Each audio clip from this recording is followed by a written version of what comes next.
নিষেধাজ্ঞা অমান্য করে জায়গা দখলের অভিযোগ যুবদল নেতার বিরুদ্ধে।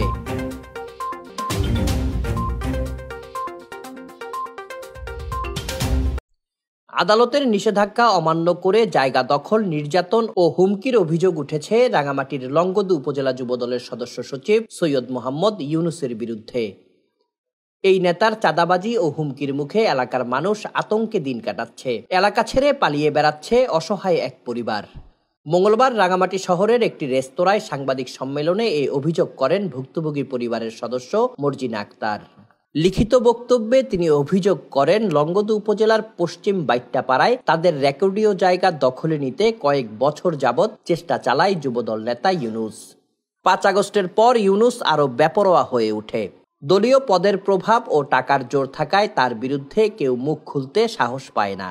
প্রতিকার চেয়ে আদালতে মামলা দায়ের করলে গেল ৫ জানুয়ারি আদালত বিরোধীয় জায়গায় নিষেধাজ্ঞা জারি করে। কিন্তু আদালতের নিষেধাজ্ঞা না মেনে গত ৭ জানুয়ারি রাতের আধারে বিরোধীয় জায়গায় ঘর নির্মাণ করে দখলে নেয় যুবদল নেতা ইউনুস। এর আগে কয়েক দফা হামলা ও ভুক্তভোগী পরিবারকে জখম করা সহ প্রাণনাশের হুমকির অভিযোগ করা হয় যুবদল নেতার বিরুদ্ধে। এসব ঘটনায় যুবদল নেতা ইউনুসের বিরুদ্ধে করা মামলা আদালতে বিচারাধীন রয়েছে বলে জানা গেছে। Desk report, CST TV।